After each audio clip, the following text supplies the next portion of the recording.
यम, नियम, आसन, प्राणायाम, प्रत्याहार, धारणा, ध्यान और समाधि।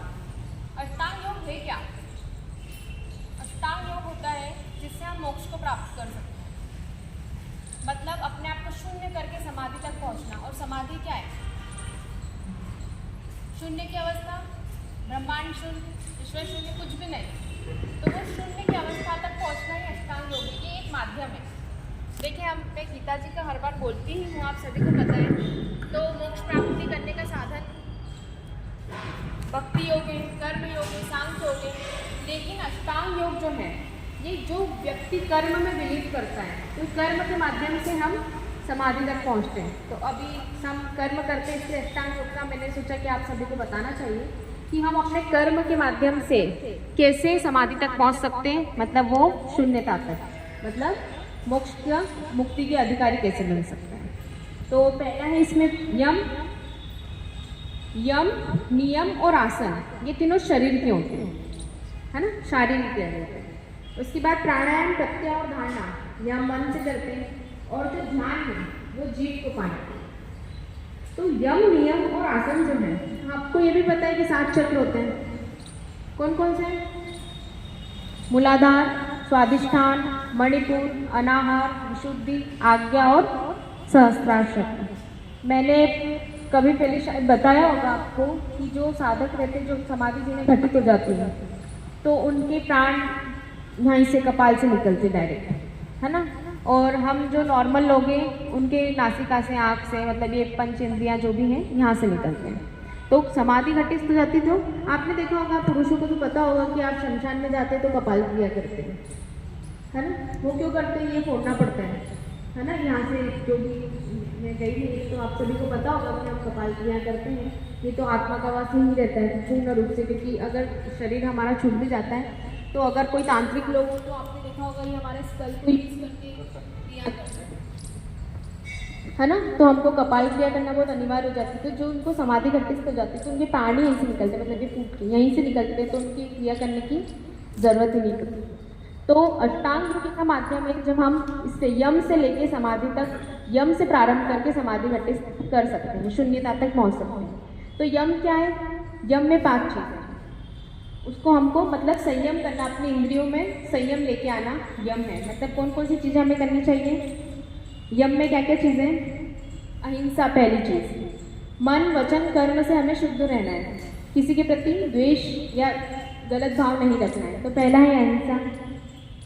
फिर है सत्य, सत्य का पालन करना है, झूठ नहीं बोलना।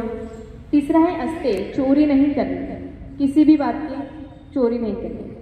फिर है ब्रह्मचर्य का पालन करना, अपनी इंद्रियों को ज़्यादा कामुक नहीं होना, हर वक्त काम आसक्ति में लीन नहीं रहना, अपनी इंद्रियों को संयम में रखना, ब्रह्मचर्य। 5वां है अपरिग्रह। अपरिग्रह मतलब जितनी जरूरत हो उतनी ही चीज़ों का संग्रह करें, अत्यधिक संग्रह किसी भी चीज़ का नहीं करना चाहिए। तो यम में भारी अनुशासन होना चाहिए, है ना। तो क्या क्या है? अहिंसा, सत्य, अस्तेय, ब्रह्मचर्य और अपरिग्रह। फिर आता है दूसरा, अष्टांग योग का दूसरा है, पहला यम, दूसरा है नियम। क्या क्या नियम पालन करना चाहिए हमें?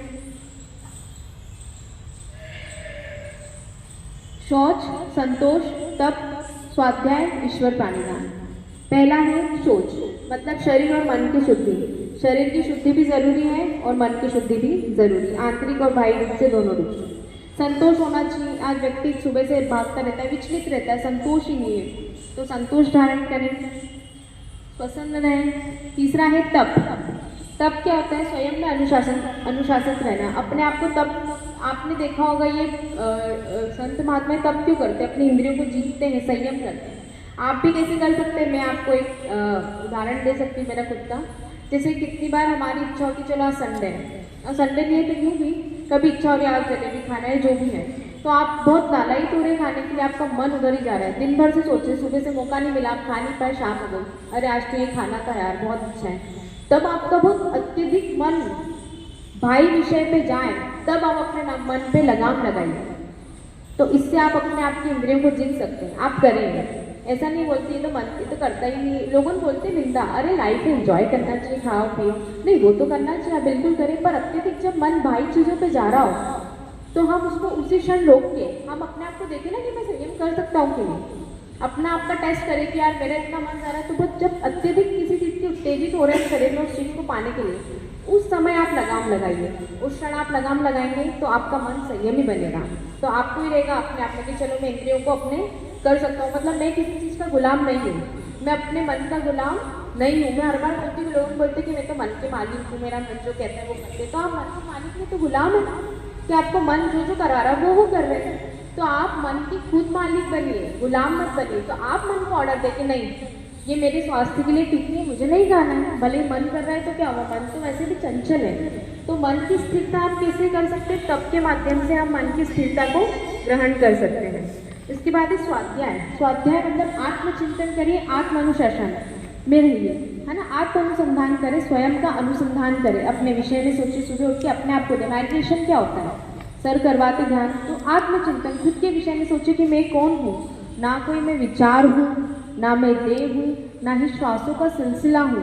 मैं आत्मा हूँ, अमर हूँ, अविनाशी हूँ। मेरा स्वरूप जो है वो सच्चिदानंद है, जो ईश्वर का स्वरूप है। मेरा चित्त क्या है, कैसा है, सच्चित्त आनंद है। ठीक है। इसके बाद पांचवा है ईश्वर प्रणिधान, मतलब ईश्वर के प्रति पूर्ण रूप से श्रद्धा समर्पण रखें, शरणागति।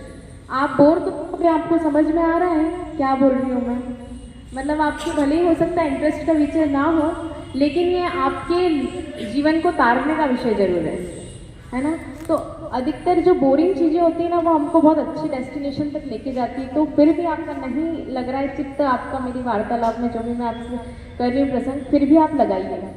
तो ये भी तो तब है कि आपका मन उधर जा रहा है, फिर भी आप इधर लगा रहे संयम में करके कि नहीं मेरे लिए ज़्यादा इम्पोर्टेंट है अपने आप को अपने जीवन को तारने के लिए।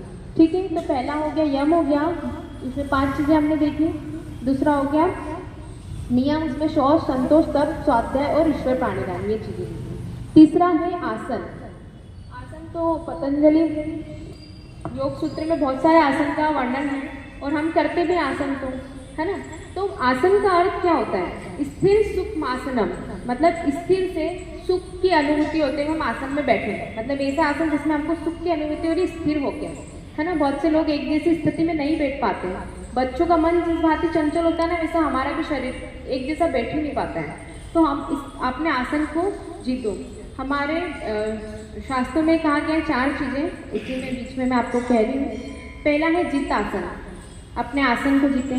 फिर जितासनो, अपने श्वासों को जीतें। जितासनो आसन को, जित श्वासो अपने श्वासों को जीते। जितासनो जित श्वासो, जित संगो और जितेंद्रिय, अपने संग को जीते। संग अर्थात हम जिस संगति में रह रहे हैं उनको जीते, कि हम कहीं नकारात्मक लोगों की संगति में, या हमको संग दोष तो नहीं हो रहा है। कितनी बार हमारी संगति का प्रभाव हम पे पड़ता है और हमें पता नहीं चलता, इसलिए अपनी संगति देखिए कि संग दोष तो नहीं हो रहा है। तो जित श्वासो, जित आसनो, जित श्वासो, जित संगो, फिर जितेंद्रिय, ये सब करते करते आप अपने इंद्रियों को जीते। एक भजन है मैंने गाया भी था, उसमें ये लाइन बड़ी बहुत अच्छी है कि देखना इंद्रियों के ना घोड़े बने। 5 इंद्रिय हमारे कर्म इंद्रिय, तो देखना इंद्रियों के ना घोड़े बने, उनमें हर वक्त संयम के कोड़े पड़े, है ना। देखो अपने आप को, आत्मचिंतन करो कि कहीं इंद्रियां भाग तो नहीं रही। ये 5 जो इंद्रियां हैं, जो रथ की गीता जी में जो 5 जो रथ है, जो एक रथ है उसके जो 5 घोड़े वो इंद्रियां हैं। तो विषय बुलाते हैं उसको, विषय के बाहरी की चीज़ें, है ना, विषय बुलाते हैं, हमको अट्रैक्ट करते हैं। अब ये हमारे ऊपर है कि हमको जाना है कि नहीं जाना है। लाइफ में हमेशा 2 ही मार्ग होते हैं, एक सत्य और असत्य, मतलब एक सही और एक गलत। तो देखो आत्मचिंतन करो कि इंद्रियों के घोड़े तो नहीं और बढ़ रहे हैं, उस विषय की तरफ जा रहे हैं, तो उसको संयम में लाने से कोड़े मार के। फिर है चौथा प्राणायाम, अपनी श्वासों पे नियंत्रण रखें, है ना। और श्वासों पे नियंत्रण रखने से क्या होता है, मन भी शांत होता है ना, मन की चंचलता खत्म होती है। उसके बाद है प्रत्याहार। प्रत्याहार क्या होता है, इंद्रियों को अंतर्मुखी करना, इंद्रियों को अपने में समेटना। अगर हम जब तप करते तो हम पे सिद्धियाँ क्यों, क्योंकि हमारी एनर्जी जो बाहर में जाती है। आप संत महात्मा इनको जिसको भी देखेंगे तो वो तप करते हैं कि आसन में बैठे रहते हैं, ये सब चीज़ों को वो फॉलो करते हैं, तो उनकी जो एनर्जी है वो बाहर की चीज़ों में नहीं जाती। कोई भी व्यक्ति आपको कुछ भी उठा के बोल देता तो आप आहत हो जाते, मतलब आप इतने हल्के, आपको कोई अस्तित्व नहीं है क्या, आपका अपने आप में कोई अस्तित्व नहीं है। कोई भी व्यक्ति, कोई बात, कोई वस्तु आपको इतना विचलित कर सकती है, आपको अपने पर नियंत्रण नहीं है। 4 गाली बकेगा। मतलब आपका बाहर के व्यक्ति इतना नियंत्रण रखते हैं आप पे कि वो आपको कुछ बोले तो आप हिल जाते हैं पूर्ण रूप से। आपका अस्तित्व नहीं है क्या? तो आपको कोई कुछ बोले तो आपको अपने पे नियंत्रण होना चाहिए ना। ये मन बुद्धि है, छोड़ो उस बात को। तो हम ये कैसे कर सकते हैं? प्रत्याहार करें, मतलब अपनी इंद्रियों को बाहर की चीजों में वेस्ट ना करें, अंदर। तो इससे हम सिद्धियां ग्रहण कर सकते हैं और वो सिद्धियां हमको समाधि तक ले जाने में महत्वपूर्ण भूमिका निभाती हैं। उसके बाद है धारणा। धारणा क्या है? कि मन को एकाग्रचित्त करके ध्येय विषय पर लगाना। ध्येय विषय क्या होता है? जिससे हम ध्यान करते, कोई भी एक ऐसे विषय पकड़ी जिससे हम ध्यान कर सकते। ध्येय मतलब ध्यान, मतलब कोई भी एक विषय पे हम चिंतन करते हैं। उसके बाद आता है ध्यान। किसी एक स्थान पर या वस्तु पर निरंतर मन स्थिर होना ही ध्यान है। ठीक है, तो ध्यान सर हर बार गुरुवार को करवाते हैं, महीने के प्रथम गुरुवार को, तो आप जरूर उसको अटेंड करें। तो ये जो चीज मैंने आपको बताई, यम, नियम, आसन, ये तीनों तो शरीर की है। फिर प्राणायाम, प्रत्याहार, धारणा, और फिर ध्यान, और फिर आखिरी में समाधि। ध्यान लगाया नहीं जाता है, स्वतः लग जाता है अपने आप कोई भी एक विषय पे चिंतन करेंगे, मनन करेंगे, और कोई विचार को आने जाने मत दीजिए। विचार तो आएगा, जाने दीजिए, रोके नहीं। आ रहा है, जाने दीजिए, आ रहा है, जाने दीजिए। कोई भी एक विचार पर चिंतन नहीं करना है, स्वतः ही ध्यान लगेगा। और जिस क्षण आपको ध्यान लग गया, तो ऐसा नहीं उसी समय समाधि घटित हो गई, ऐसा नहीं है। ध्यान जब लगता रहेगा, जब स्थिरता आएगी ध्यान में, तो आप समाधि तक पहुंच पाएंगे। समाधि मतलब शून्यता, शून्य की स्थिति, जब कुछ भी नहीं है, ना तो मैं, न ये संसार है। तो वो जो जब शून्यता, तो ये मोक्ष प्राप्ति का साधन है। तो मैं हर बार मोक्ष का तो बोलती थी कि हमारा जीवन का कल्याण मोक्ष में ही नहीं थे, क्योंकि पता नहीं कब से भटक रहे हैं और आगे भी कब तक भटकेंगे। तो ये तो चलता ही रहेगा। तो आप अपने आप को जाने कि मेरा उद्देश्य क्या, इतने समय से आया हूँ क्यों मैं। आप घर से निकलते तो बाहर जाने का उद्देश्य रहता है कि नहीं, कि बस घर से निकल जाते तो कहीं भी जाते रहते हैं, सोच के जाते हैं कि फलानी जगह जाना है। तो आप इतने बड़े जीवन में आए, तो यही उद्देश्य नहीं मालूम है कि आने का क्या है। आप सुबह घर से निकले तो यहाँ उद्देश्य के लिए निकले ना, कि ऐसे निकल गए। तो आप जो इस जीवन में आए, तो इसका उद्देश्य नहीं मालूम कि क्या है, कहाँ जाने के लिए निकले, और कहीं नहीं जा रहे तो फिर वापस यहीं आएंगे। शरीर चेंज होगा, जैसे वस्त्र बदलते हैं वैसे दूसरा शरीर मिल जाएगा, और ऐसा तो हो ही रहा है पता नहीं कितनी योनियों से।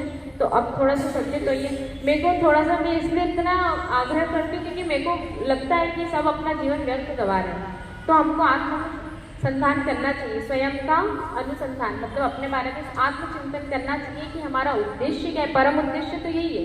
और सुबह के हम जो भी भौतिक पदार्थ जो भी इसमें लिखते रहते हैं, या फिर जो भी हमारा जॉब करते हैं, जो भी, तो वो उद्देश्य तो हमारा रहता है। बाकी परम उद्देश्य जो है ना, वो ईश्वर को पाना, वो मोक्ष प्राप्ति का साधन। एक अष्टांग योग इसलिए मैंने बताया क्योंकि हम सब करते हैं रोज योगा। तो ये अष्टांग योग को आप, ये जो 8 अंग, इसको आप सबसे पहले यम से प्रारंभ करें। सबसे पहले यम में भी क्या था? अहिंसा। अपने आप को देखिए, अहिंसा तो नहीं, मैं सत्य बोलता हूँ कि नहीं, अस्तेय का पालन करता हूँ कि नहीं, ब्रह्मचर्य का पालन करता हूँ कि नहीं। ऐसा नहीं कि व्यक्ति गृहस्थी में तो ब्रह्मचर्य तो वो भी होता है जब आप कामना से कोई चीज ना करें, जब आप कर्तव्य बुद्धि से करते हैं। जैसे सभी गृहस्थ आश्रम में ही है, मैं तो अभी मतलब शादी भी हुई है मेरी, बट मैं ब्रह्मचर्य इसलिए बोल रही हूँ कि इसका मतलब ये नहीं कि आप कामनाओं में लिप्त नहीं हो रहे, मतलब पूर्ण रूप से वो दिमाग से सोचना नहीं। इसका अर्थ ये है क्योंकि आप गृहस्थी में आपके बाल बच्चे हैं, तो आप तब ब्रह्मचर्य तो भी हैं। आप कब होंगे ब्रह्मचर्य? तब आप जब आप उससे यहाँ से मुक्त होंगे, है ना। तो ब्रह्मचर्य का मतलब ये नहीं कि आप संभोग नहीं कर रहे हैं या फिर आप में कामना उत्पन्न नहीं हो रही, वो हो पर उसी क्षण के लिए हो। दिन भर उसी में गंदगी में लिप्त रहना, उसको नहीं बोलते हैं। तो आप एक गृहस्थी भी ब्रह्मचर्य हो सकता है कब? जब वो यहाँ से फ्री हो, है ना। वो मतलब व्यक्तियों के आजकल ये दिमाग मतलब यही चलता रहता है, ये कामनाओं का वहाँ यही रहता है, दिन भर उसी के बारे में चिंतन करता रहता है। वो क्षणिक भर का सुख आनंद जो जीवन भर मतलब उसके यहाँ पे बैठा हुआ रहता है। तो आप, इसका अर्थ ये नहीं कि आप गृहस्थी में तो ब्रह्मचर्य नहीं कर सकते। ब्रह्मचर्य का पालन आप करें, सभी अपरिग्रह करें। आप सबसे पहले यम से स्टार्ट करें, बस नहीं बोलना चाहूँगी। सभी को जय श्री कृष्ण।